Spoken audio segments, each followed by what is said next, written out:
Notre organisme se compose de différents niveaux d'organisation, allant du plus élémentaire au plus complexe. L'atome est le plus petit composant chimique de notre corps. Les atomes se composent essentiellement d'éléments hydrogène, carbone, oxygène, azote. Plusieurs atomes liés ensemble forment une molécule.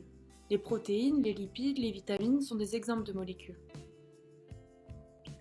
La cellule, c'est l'unité de base de tout organisme vivant. C'est elle qui contient notre patrimoine génétique. Le rassemblement de cellules du même type forme un tissu, par exemple le tissu osseux, le tissu sanguin ou encore le tissu nerveux.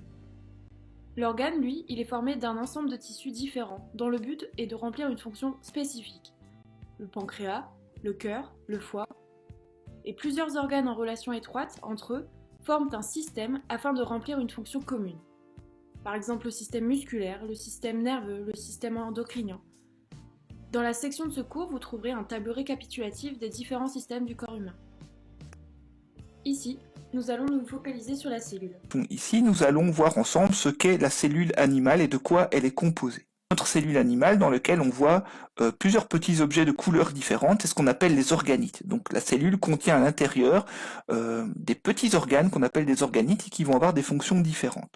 Donc pour bien les retenir, nous allons utiliser une image en 3 dimensions ici et voir ensemble ce que c'est.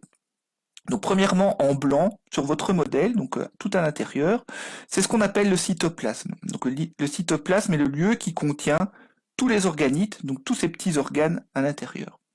Donc il va permettre de les contenir. Alors on ne le voit pas, mais ce cytoplasme contient également une sorte de gelée dans laquelle vont baigner ces organites, c'est ce qu'on appelle le cytosol. Et toute une série de réseaux, des sortes de microtubules, c'est ce qu'on appelle le cytosquelette. Donc ce sont plein de petits câbles à l'intérieur qui vont donner la structure à notre cellule. Alors tout autour de notre cellule, on retrouve en orange ou en rose ce qu'on appelle la membrane plasmique ou la membrane cellulaire. Donc comme notre corps est entouré par de la peau pour contenir nos organes à l'intérieur, notre cellule est entourée d'une sorte de peau qu'on appelle la membrane plasmique. Cette membrane, elle permet des échanges avec l'extérieur. Donc il y a des petits trous qu'on peut voir sur le côté de notre modèle. En fait, elle est perméable, donc des choses peuvent entrer à l'intérieur de la cellule, et à l'inverse, la cellule peut relarguer des choses à l'extérieur. Alors à l'intérieur de notre cellule, on retrouve en rose une boule qui est en fait le noyau. Donc le noyau, c'est le centre de contrôle de la cellule. On va voir que notre cellule, elle fonctionne comme une sorte de petite usine. Donc à l'intérieur de cette cellule, donc contenue ici par de la peau, ou par exemple si c'est une usine, un mur, on a le noyau qui contient l'information génétique, donc c'est le centre de contrôle de notre cellule qui peut échanger avec l'extérieur grâce à des petits trous qu'on appelle les pores nucléaires et qui sont en contact avec une autre partie ici en orange, c'est le réticulum endoplasmique.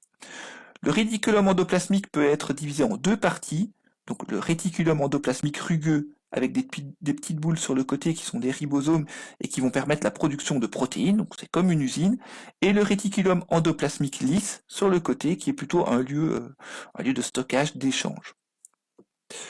Alors en jaune, c'est l'appareil de Golgi qui va servir d'empacter les protéines, de vérifier les protéines ou de les étiqueter.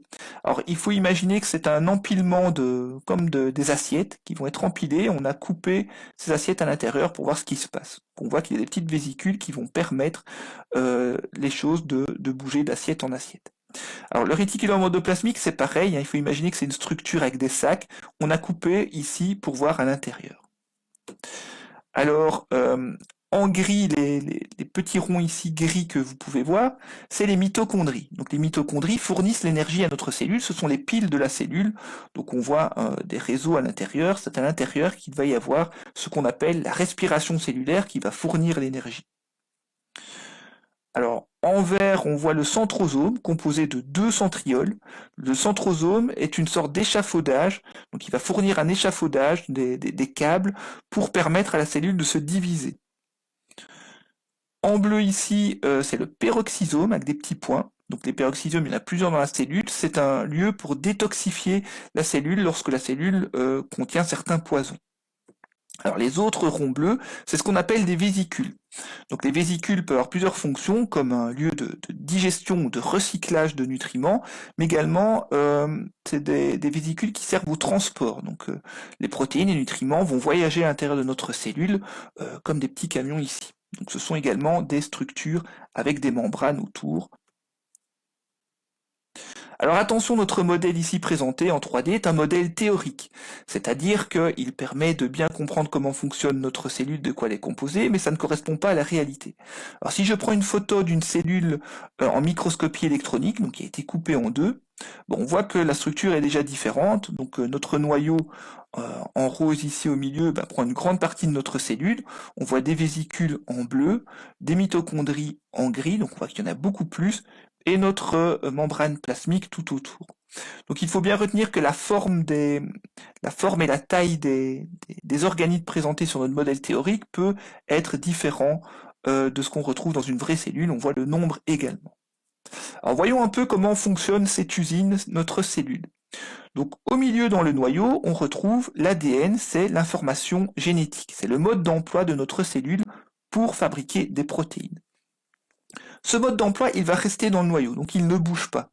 Par contre, pour donner l'information à l'extérieur, on va faire des photocopies de certaines pages de notre mode d'emploi, c'est ce qu'on appelle l'ARN messager. Donc, des copies de notre ADN vont être transformées en une molécule qu'on appelle l'ARN messager, donc ce sont des copies des gènes qu'on retrouve à l'intérieur de notre ADN.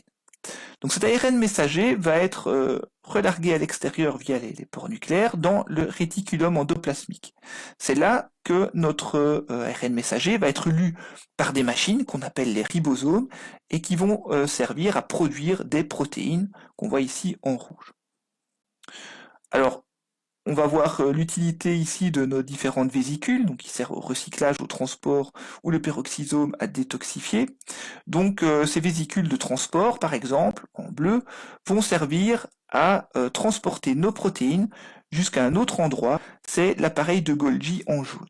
Donc il va arriver de ce côté-ci, et nos protéines vont être transférées à l'intérieur de ce corps de Golgi. Ce corps de Golgi, c'est un peu comme l'espace d'assurance qualité de notre usine, donc c'est là que notre protéine va être vérifiée, elle va être empaquetée, elle va être libellée pour lui dire, voilà, il va falloir la transporter à tel ou tel endroit.